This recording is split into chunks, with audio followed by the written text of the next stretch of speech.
TYT Sports, everybody. Ben Mankiewicz, our World Cup expert. Francis Maxwell. Group H, which is the group of life. Yeah. This is not the most challenging group there is. I'm not trying to minimize the clubs in it, but Belgium, South Korea, Russia, and Algeria. Yeah, well, this group has been tipped as one of the hardest groups to predict because these teams are supposedly on the same playing field, but I have to disagree. I think the hardest thing to differ in this group is who's going to come out on top between the top two. I think it's got to be Belgium and Russia.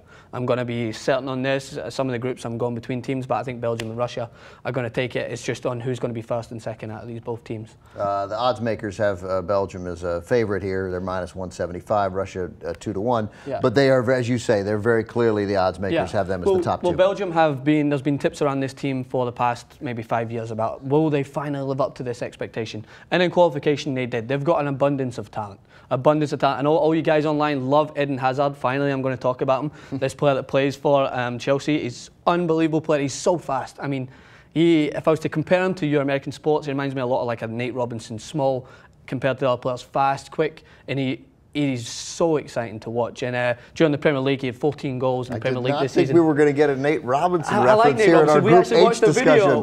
We watched a video about Nate Robinson. I had to throw him in there because he's exciting to watch. So I'm just trying to appear as American as I can.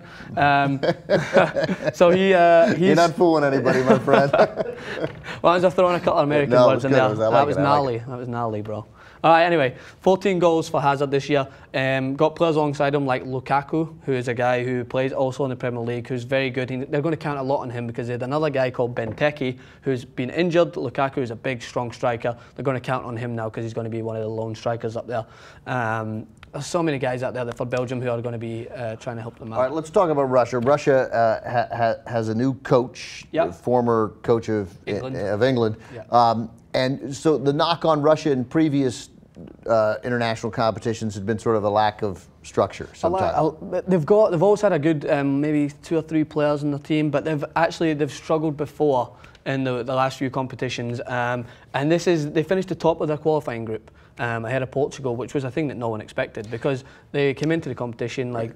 So if you come in qualifying ahead of Portugal, obviously you're a contender to do some damage in your group. Yeah, exactly. I was going to say that they're not expected to win by all means, but they will do damage to our teams. They are hard to break down. Capello is an Italian manager. He's very strong around defensive priority, and he structured his team around that. Also, if things are going badly for Russia in the World Cup, like say in a game against South Korea, I imagine the Russian team will just come on to the South Korean side and take it over. Well, imagine...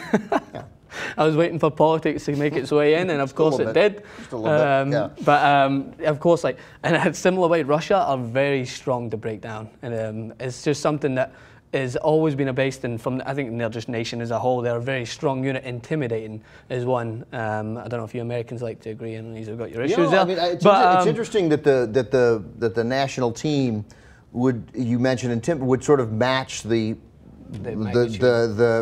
sort of reputation of the country itself.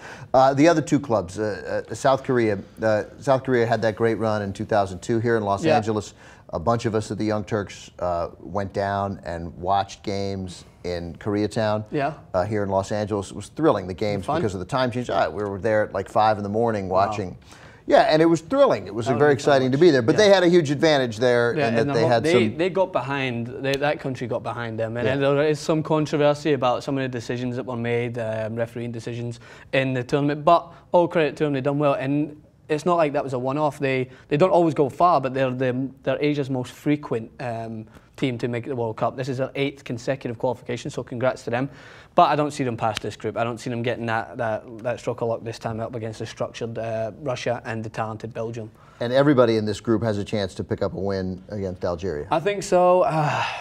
It's so hard to kind of condemn any team in the World Cup. Credit to everyone who goes, but. In this group, as much as people have been talking about how it's hard to try and judge on who's going to go through, I think Algeria are the least likely to make any noise in this group. I have to go with Belgium. So then, to me, what's always interesting about that, and I presume others as well, is that if, say, South Korea pulls off a win against Belgium or Russia, or at least a draw, then then it's going to matter how badly these people beat Algeria. That's what always comes into the team that are considered the donkey team of the group. Not to call anyone that, in case you're Algerian fans out there watching me and condemning me for this. It will come down and a lot to do with morale. If you get a big win against a team, then you're going to be confident getting into the next game.